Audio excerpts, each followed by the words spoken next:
But nothing indoors was so delightful as the wide green lawn, with its smooth, soft turf, and the garden with its laburnums and lilies and violets and hosts of roses.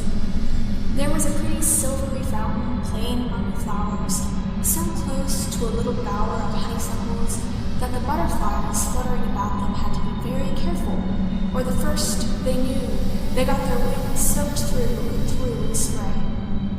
About the house and grounds were all kinds of beautiful pets, greyhounds and spaniels, and lapdogs and rare white kittens, gay parrots and silver pheasants and sweet singing canaries.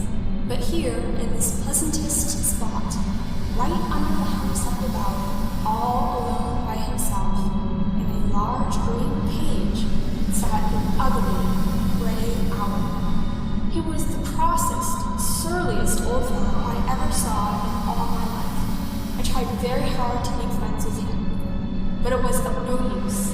He never treated me with decent civility. And one day, when I was offering him a bit of cake, he caught my finger and bit it till it bled. And I said to Mrs. M, "What do you keep that cross little creature for?" I noticed that my friend looked sad when she answered me and said, "We only keep him for our dear little Minnie's sake. He was her pet."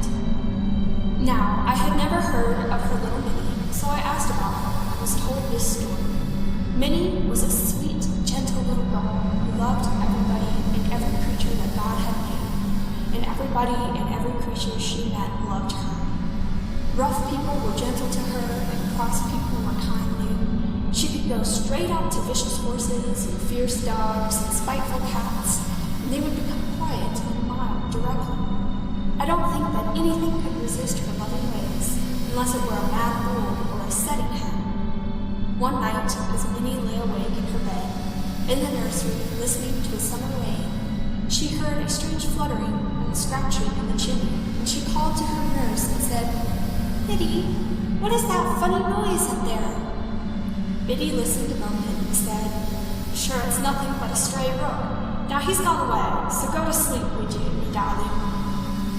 Minnie tried to go to sleep, like a good girl, but after a while she heard that sound again, and presently something came fluttering and scratching right down into the grate and out into the room.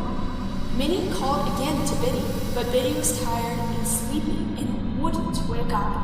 It was so dark that Minnie could see nothing, and she felt a little strange. But she was no coward, and as the bird seemed very quiet, she went to sleep again after a while, and dreamed that great flocks of rooks were flying over her, slowly, slowly, and making the darkness with their jet-black wings. She woke very early in the morning, and the first thing she saw was a great gray owl perched on the bedpost at her feet, staring at her with his big round eyes. He did not fly off when she started up in bed, but only ruffled up his feathers and said, "Whoo!" Minnie had never seen an owl before, but she was not afraid, and she answered merrily, "You'd better say who. Why, who are you yourself, you queer old Wondereyes?" Then she woke Biddy, who was dreadfully frightened, and called up the butler, who caught the owl and put him in a cage. This strange bird was always rather ill-natured and rough to everybody but Minnie. He seemed to take kindly to her from the first. So he was called Minnie's pet, and nobody disputed her right to him. He would take food from her little hand and never pet her. He would perch on her shoulder and let her take him on an airing round the garden. And sometimes he would sit and watch her studying her lessons and look as wise and solemn as a learned professor, till he would fall to winking and blinking and go off into a sound sleep.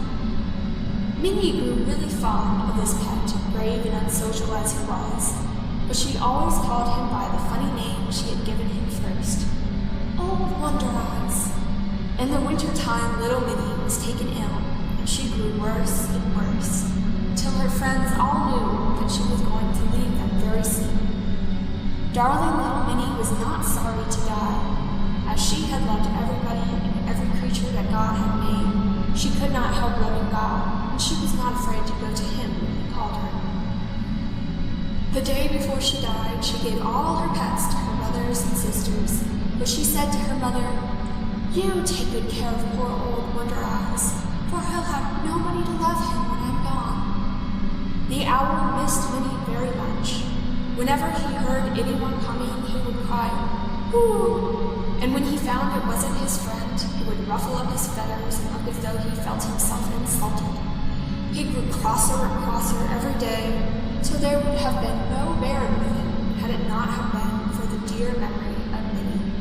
The next time I saw the old owl sitting glaring and hoo-hooing on his perch, I understood why he was so unhappy and so sullen. My heart ached for him, but so did the finger he had bitten, and I did not venture very near to tell him how sorry I was for him and his lonely sadness. When I think of him now, I don't blame him for his crossness, and always say to myself, poor old Wondereyes.